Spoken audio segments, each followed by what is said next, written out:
Gisa natin yung bawang, sibuyas, kamatis.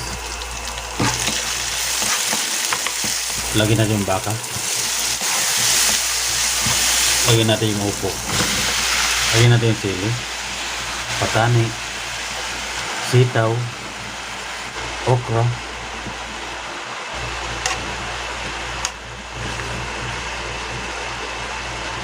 Lagay tayo konting tubig. Magic sarap. Paminta. Asin.